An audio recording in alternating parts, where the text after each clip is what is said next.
welcome back to I'm a Mom podcast with Jenny Pan. So these past few episodes we have been talking about the huge mental transformation that women go through as they become mothers, and I think there's no better way of ending this short season talking about mental load. And I think the word mental load has been thrown around more recently. Maybe it's older than I think that it is because I'm more of a new mom, but when I saw these Instagram reels and whatever on the mental load, I could relate 100%. And there's a lot of opinions about it, okay? There's a lot of assumptions and issues that come with the mental load, but it's typically what women suffer a lot, and we suffer more than our counterparts, our men, our spouses, if we put it that way.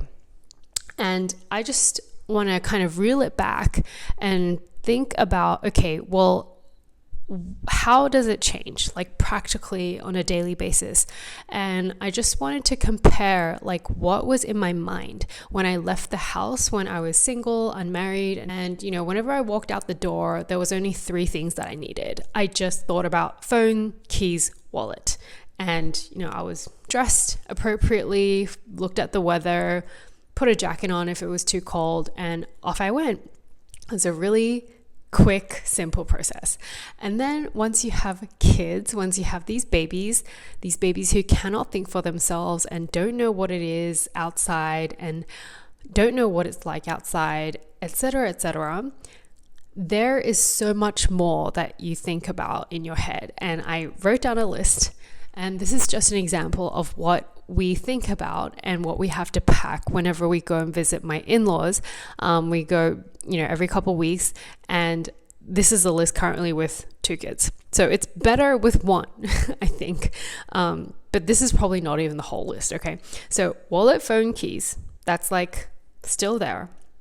And then you add to it formula, hot water for the formula, regular filtered water for the formula. That's just the way we do it. And then toddler snacks, toddler water bottle, toddler security item, which is her blanket, toddler spare change of clothes, toddler cardigan, baby spare change of clothes, baby toys for entertainment, the stroller in case we wanted to go out for a walk, potty training toilet seat when my toddler was going through potty training, baby diapers, baby wet wipes, wet bag, baby bouncer, baby solid food, and the sound machine. That's a long list. Okay, I just want to count how many items that is. So before it was 3 things, and suddenly it's become 21 items. So I think I'm just pointing that out just to show ourselves, and we are very well aware of it, moms, that it used to be really easy. So the transition to being a mom and suddenly having a million things to think about just for one outing is a huge difference. It's significant. Like our lives have truly changed. And, if we think about things that we need to think about during the day, like on a non-outing day or just on the regular, I'm constantly thinking about, okay, do we have enough diapers? Do we have enough formula? Do we have, whatever we need for breakfast, lunch, and dinner? What do I need to do today? What chores around the house need to be done? Is there a package that needs to be ordered? Is there a package that needs to be opened? Is there a package that needs to be returned? And I think when your babies are so little, I think the mental load is really, it can be severe because, they need a lot of stuff for survival, but also they're growing so fast. So it's such a dynamic period.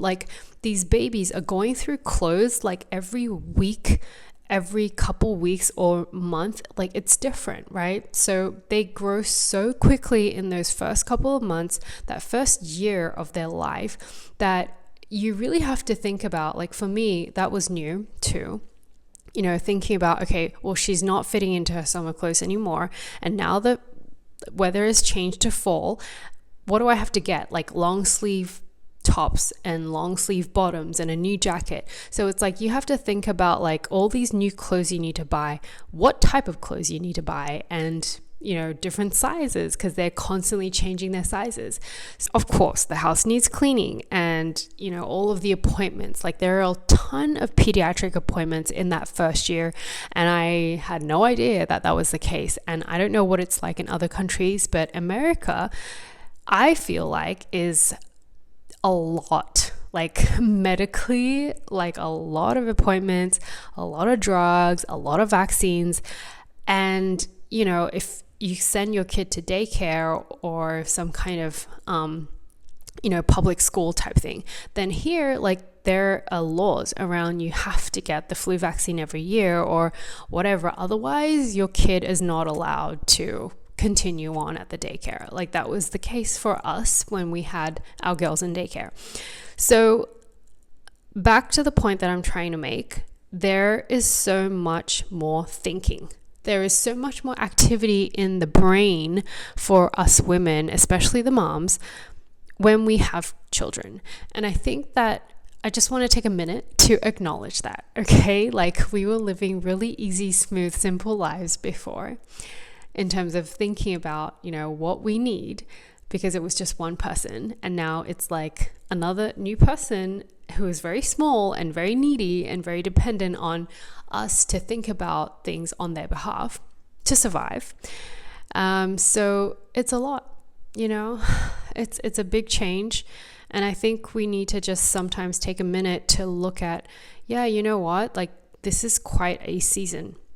And I just love thinking about things in seasons. I know that I've said that multiple times on this podcast, but it just truly really encourages me, because if this was the way that our lives were going to change forever and ever, like decades on end, like every day when we go out, we have to pack this humongous diaper bag, take a bouncer around, and we have to steam food and puree food for our little ones. Like that would drive us out the wall, right? That would make us all crazy, like very crazy forever.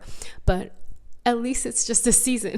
They do grow very fast and they do grow out of things. And, suddenly like my toddler, she can put on her own shoes. Thank God, thank God that she's potty trained, that we don't need to take this toilet seat around or all these diapers for her. And I have to manage like 2 different sizes of diapers, for the both of them. So it is a season. The season will come to an end. At least we have that encouragement. But I think that there are some loaded issues underneath the whole like conversation about mental load. And I think that the other part of it, especially when we have working moms, when I was working, I think the mental load was on a daily basis really overwhelming. And I think it's because like you essentially have these 2 full-time jobs. Like you work your 9 to 5 or your 9 to 6, and then you come home and there is so much house stuff to do to keep this house in some kind of minimally functional state. And obviously we had 2 incomes back then. So I had help, like as in I would hire out cleaners who would come, I think once every 2 weeks. I can't even remember. We don't have cleaners anymore. I'm doing all of that. And it was like, it was still so much. It's like, okay, the laundry and packing my first daughter's bag for daycare. And like, I went through this in my previous episode about the working mom rat race. You're just constantly rushing from one thing to another and you're not able to be present because you're so busy. And like the 2 job thing is not really sustainable. And no wonder we get so stressed out about this whole mental load. We get burned out so easily because we're doing so much. I really have to give a lot of credit to one of my very, very favorite podcasts, which is a couple years old. And the last time I tried to listen to it on Apple, I actually couldn't access it because I think like after a couple of years they archive it. But it was called the Career Mom podcast. It was a great podcast. And she had this one episode where it said, Like, what are the things I do not do? What are the things I do not do to like declutter her mind, reduce the list of things she has to do, and just make life a little bit simpler for herself? This is one aspect of it, right? This huge mental load. Like, how do we make our own lives easier for ourselves as working moms or even as stay-at-home moms? Because the mental load is still there. Like, yes, I quit my job. Yes, I'm a full-time mom, but the mental load is still there. And I think that I'm getting much better at maintaining it, much better at managing it and everything, and also being less stressed about it because, you know, now this is my job. This is my full-time job, to be thinking about all these things, to keep the house in order and keep the girls, you know, healthy and well fed and well slept and all of those things. Okay, here are a couple things I do, and let me think about what I heard on the Korean Mom podcast is when I do meals, when I do any type of cooking, I make it super simple. I'm not trying to be a chef. This is not a 5-star restaurant. It never will be. I am not that passionate about cooking, and maybe one day I will be. You know, I do like nice food, like good food, healthy and tasteful, but this is not the season for it right now. Like, I have these like couple of dishes, probably I can name on one hand, that I go on rotation every week, and it can be pretty boring, but this is the way it is. If it goes any more than that, then I will lose my mind. So like, we always have like beef mince in the freezer. There is like pork belly in the freezer. There are chicken breasts or chicken thighs in the freezer, like, and then I think we have steak. So it's like those 4 meats go on rotation like every week, and we just restock. And I don't really get too creative. Like, you know, once in a while, maybe if I find like really good meatballs at Costco, I will buy the meatballs, and that will work very well. So we have a pretty strict diet that we try to go by, which is like high protein. So all of our dinners are just meat and vegetables. And you might be wondering, like, well, what does your toddler eat? We make her eat what we eat. So unfortunately, we do like spicy food sometimes, but we just don't have it because I can't be bothered to make a separate meal for my toddler. Like, that's just not happening. And she's just fortunately a pretty good eater, so she will eat what we eat, and after a while they just get used to it. So I just have these really simple meals on rotation. Like, I don't even want to meal plan on like Saturdays or Sundays for the week, because I think that works for some people. I think you just have to find what works for you, because for me, like, even the energy to meal plan stresses me out even more. Like, I just don't want to think about it. I just want to, like, I've become a real type B mom, or even like a type C mom. I will just like look in the fridge. I just know that it's there, like the supplies are there, and I'll just stir fry some vegetables or bake some, like roast some vegetables, and then I'll put the meat in the oven, or I'll cook it like on a frying pan. That's it. I make it super simple. It's like similar marinades, similar salads. Like, there's no like innovation going on. I also try to like write down just 1 to 3 things I need to get done that day, because if I were to sit down and write all of the things that I need to get done in this household, that would be a long, long list, and it would make me feel inadequate. It would make me feel more stressed out, and it's just too overwhelming. So I just write down 1 to 3 things, and it's like very simple. Like, it could be steamed vegetables for Audrey. It could be like return this Amazon package to UPS. And it also could be make a doctor's appointment for somebody in our house. And so I just make it simple. And it's like, I don't need to get everything done all at once every day.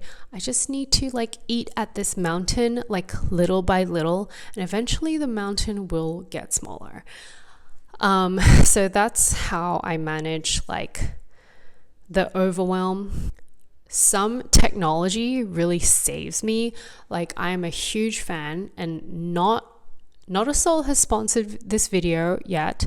Okay, so Baby Brezza. The formula machine we have loved dearly with our first baby, and we continue to love on with my second. And then the baby Brezza baby bottle washer, the bottle washer, dryer, sterilizer. It's like it does all those things at once, and that machine gets used so much. Those things have made me so much more of a happier person, because if I was sitting there scrubbing those bottles on a daily basis, twice a day, I would be a pretty miserable person. Like, I love that technology, and I think that if you can buy those things, just make your life easier for yourself.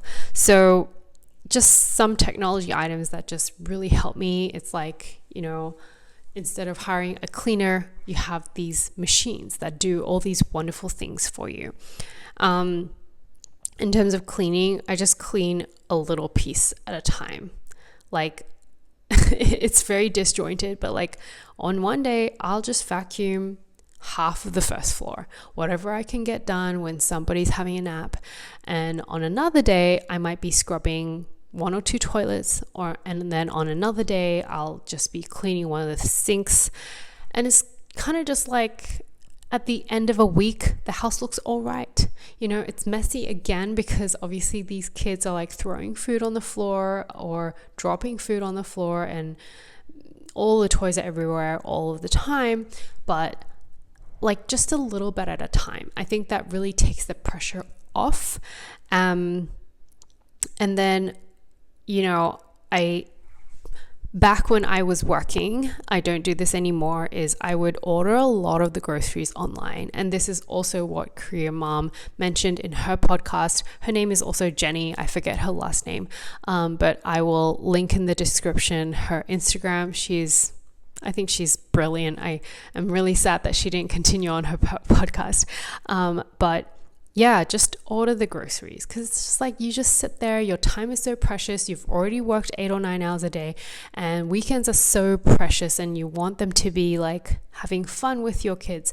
So, if that includes grocery shopping, then go for it, but that wasn't really my case. And some of the items, which I'm really bad at this, I don't do this anymore, is I would subscribe to recurring deliveries with like a certain time frame. You can do this on Amazon or Walmart or whatever, but like the toilet paper, the paper towels, the diapers, the formula, they would just be ordered like every couple of weeks or months. And so I didn't need to think about it again. And I think the biggest thing, honestly, is embracing the season, because it will get easier, right? Like, you're not going to be packing diapers anymore. You're not going to be packing formula and a stroller and a car seat and burp cloths and all the things like when your kid is in school. So it's just a season. It's going to end. Your mental load will decrease. And I think one other thing that is probably an elephant in the room is a lot of women, a lot of us, including me, this is a source of conflict with our husbands, with our spouses. And, it reminds me of when I went to hear Ali Wong. She's so brilliant. She's so smart, and she's so funny. She said on stage, and I'll try and put this in one of the YouTube videos, but she was like, can you imagine if we had another wife? Like, can you just imagine if we moms had another wife, like how much stuff would be done in the house, like how much would just get done magically. And it's kind of like, you feel that way if your mom is still alive and you're close to your mom and she helps you out. That's how I feel. Like, when I went to Korea over this past summer, took both my kids there, and we stayed at my parents' place, and it was heaven. The biggest highlight for me was not going to Korea, eating Korean food, going to like touristy places. It was just my mom. She was the highlight of my whole entire trip. I didn't order diapers once. I wasn't cooking. I wasn't cleaning. I was like just a guest in her home, and she was hosting us and ordering everything that we needed for the babies. And like, poor mom, like she had to obviously set up her apartment to host us and the babies. So she bought like a crib from like the Korean version of Facebook Marketplace. She had like a baby bouncer. She had all of the stuff just there, just ready. And I'm like, she is amazing. Women are amazing, you know. But back to my point, okay, husbands. And I think a lot of these Instagram reels that we see, it's a lot of bitterness, it's a lot of resentment, it's a lot of like, hey, you're not doing your part. Like, I'm also doing my work. You're also going to work. We're both 9 to 5 gone, or, you know, occupied if one of us works from home or both of us does. And you're not doing enough. Like, why can't you see that this is needed? Why can't you see that this room needs vacuuming? Or why can't you see that now our baby's crawling and you need to put the baby gate up? Like, it's like a million gazillion things. And I often would tell him, like, the same as everyone who's listening, like, please, can you just please do X, Y, Z? And then you get really upset when they forget to do that thing. So what is working for us, not all of the time, but we're getting better, is he has his own domain. And that domain I do not touch. I do not think about it. I don't care about it. And that is everything to do with our basement. I hate our basement. I generally hate basements. He is in charge of it. So there is a dehumidifier in there. He has to empty it every couple of days. So he does that. Anything that needs to go down to the basement needs to be brought up from the basement. Basement needs cleaning. Couple of weeks ago, there was a mouse in there. So he had to deal with the whole mouse situation. Yes, and I'm really glad that the basement is not my domain. And the cars are his domain. So anytime a car needs an oil exchange or like some kind of recall issue happen, he's the one who takes them to the shop. They get fixed, the tires get rotated, the air pressure gets changed, like all of that. He also, like on the weekends, like now that I'm a stay-at-home mom, like I don't really get a true break because I'm always with the girls. And like my break time is the evening, which is very precious and very short. So on weekends, when I'm still not off because we're spending time with the family, he does a lot of the cooking and the cleaning on weekends, which is super, super nice. Doesn't happen all the time, but majority of the time, he really helps out a lot. And that's very thoughtful, that's very loving, and that really speaks to me. Medical related things in our family. So whenever the girls are sick, he will deal with like giving them the medicine, like, you know, checking up on their fever. He takes up the trash. And now a new thing is, so we do budgeting every month on our finances to see like, okay, what did we spend money on this month? How much came in this month? And, you know, project out like what's going to be like the following month, etc., etc. But in terms of like our retirement, he takes care of all of the macro finances. And in terms of the micro finances of budgeting, we do that together. But you know, he's the one who has set up the like girls 529 accounts.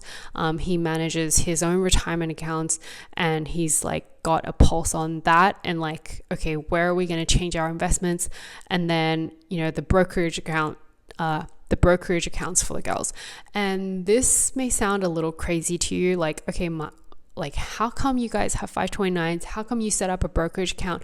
Like, we will talk about that in the finance series. So that is still yet to come. So that's his domain.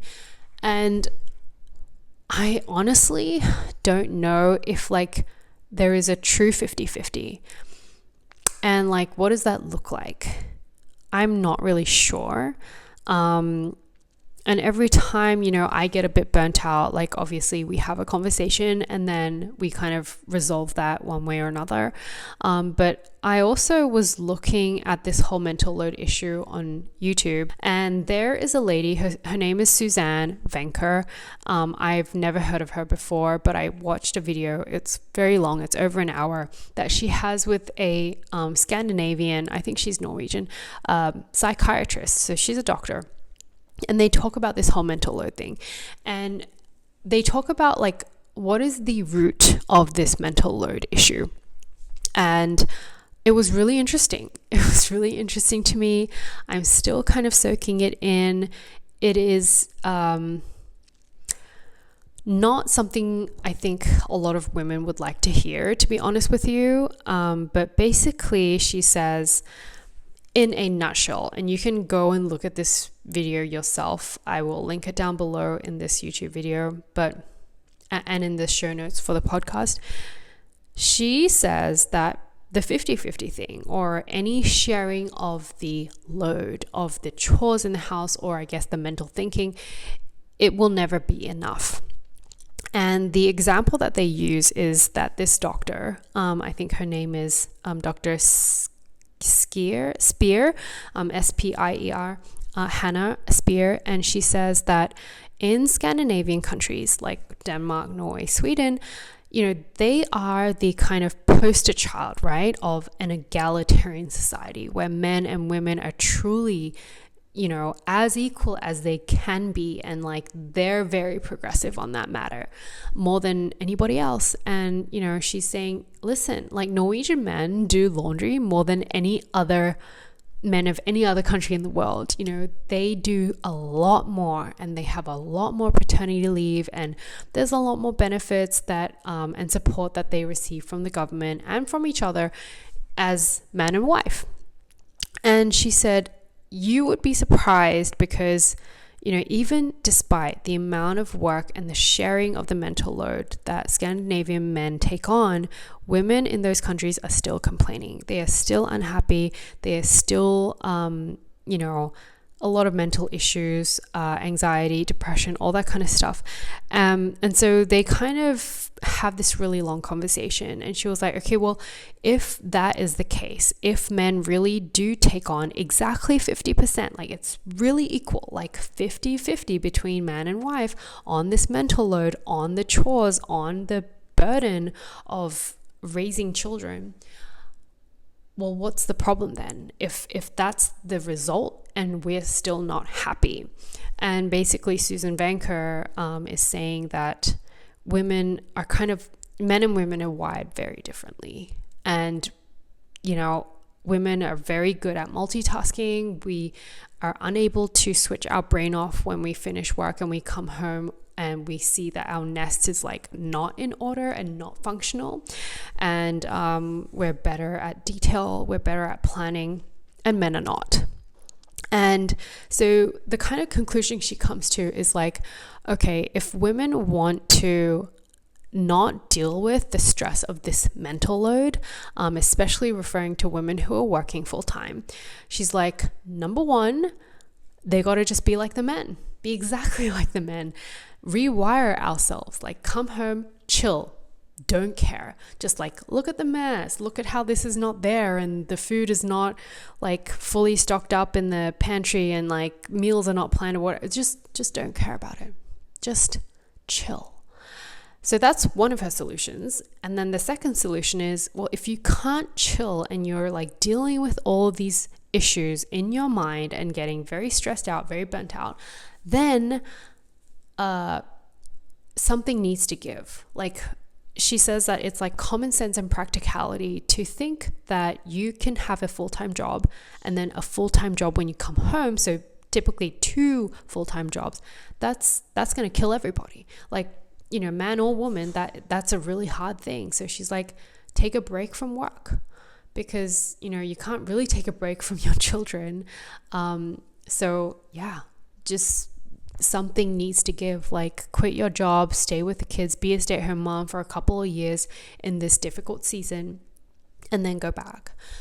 So she gives 2 solutions, but I think there are 2 more. I think the other kind of third one is you outsource everything. And this is an interesting Instagram reel that I saw the other day where there was a CEO woman and she was being very honest and very candid. And I super appreciated that because a lot of the things that I say on this podcast repetitively is that I truly do not believe that women can do everything all at once in an excellent way. So like you cannot be like serving up a 5-star from scratch meal and also working 9 to 5 and making, like 300K a year, and being a wonderful mother to your kids, and spend so much time and so much quality time with your kids, and you do all these sensory, no, you can't. Something has to give. You cannot do all of these things all at once. Otherwise, you're a machine or you're a liar. And, the CEO woman basically says, how do I do it all? Let me tell you, she literally has a cleaner, she has a babysitter, she has a cook. Of course, she's making tons of money and she can afford to do these things, but she had so much hired out or outsourced help within her home. And so I think that's just the reality. You really cannot have it all at once. And in both universes of your career and also your home, your kids.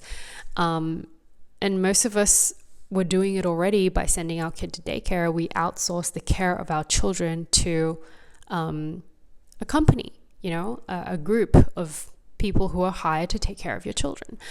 And I think the fourth one, so my third solution is you can outsource everything. I'm just offering very practical solutions. I'm not saying I agree with any one of these at this point. And then the fourth one, I think, is, I feel like different cultures do things in different ways. And, there's that old saying that always goes that it takes a village to raise a child. It takes a village to raise children. And when you look at very traditional societies or communities like the Amish people or the Ashkenazi Jews, or, some indigenous groups, or maybe just a lot of people in this world other than super westernized, OECD countries like America, Australia, and parts of Europe, etc., have that village of auntie lives across the road, or grandma lives across the road, or my mom lives with us, or mom and dad live 10 minutes away, and there's all this extended family, there are all these neighbors or families that you've grown up with as a child, and you trust all of these people, and all these women are having babies and everyone is helping take care of them. Someone else is holding them for a couple of hours, and then someone else is helping out cleaning your house. If my mom was near me, I really do think that maybe I would not have quit my job completely. I think that if I had my mom, accessible to me in this country, then things might have been a bit different. So I think that that's a reality for some people, for some really blessed people, to have family that they trust, family that they love, who are around them to support them with the mental load and with the actual implementation of the mental load of getting chores done around the house and for the kids. And so, I think that there are some real solutions to this. And everyone is in a different season, and everyone can choose their own path. And often, I say choice in a light way because, for a lot of us, it is not a choice. I am fully aware of the fact that me choosing to become a stay-at-home mom is not the same opportunity that other mothers have on the table. Some women want to be stay-at-home moms, but they have to work because of finances. Especially in the Northeast, especially in the West Coast, this is really, really hard. And I definitely know that in Sydney, urbanized areas in Australia, that is definitely the case. Median house price is over $1 million. To me, that is just wild, and it seems really unfair and just unattainable. And so I do think that mental load is hard, but I hope that I've shared a couple of things that I do that may kind of help. That's what works for me right now, but mostly I just wanted this episode to make you feel seen. The mental load is a real thing. It is a problem, and it weighs down on a lot of mothers out there, and there are some practical, real things that we can do about it, and it's going to look different for everybody at different seasons of life. I think that not a single thing is truly right or wrong, and I think that obviously there is the more ideal stuff, right? I personally do believe that it is best, scientifically backed. I do believe in what, Erica Komisar talks about, and I did mention her in a previous episode. I do believe that the moms need to bond and need to take care of their babies as much as possible in the early years, of course. It's natural, it's primal, and we've kind of come to a point in our culture where we ignore those primal or intuitive bodily and spiritual connections with our children. But it's ideal, but it's not always possible. I couldn't do it for almost 3 years, and that's okay. We were in a different season of life for our family. And so, it's just, again, everything, all roads, all paths lead to seasons. But yeah, I just wanted to acknowledge this burden, make you feel seen, make you feel encouraged. That is it for this episode. I appreciate everyone who has been coming along with me in this early journey of my podcast. Looking forward to the next series, which will be about physical transformation that women go through when they become moms, starting away from pregnancy up until, postpartum. One thing I would ask for all the people listening, all the people watching, is please just tell one friend this week, one mom friend or a friend of a friend or someone in your family who is wanting to have a baby or pregnant or just had a baby, new mom or seasoned mom. Just tell them about my podcast. That's all. That is the greatest gift that you can give to me. Just tell them about my podcast, then send them the link, and then they can decide whether it's worth listening to or not. So thank you guys for your support. I appreciate it. We'll see you in the next episode.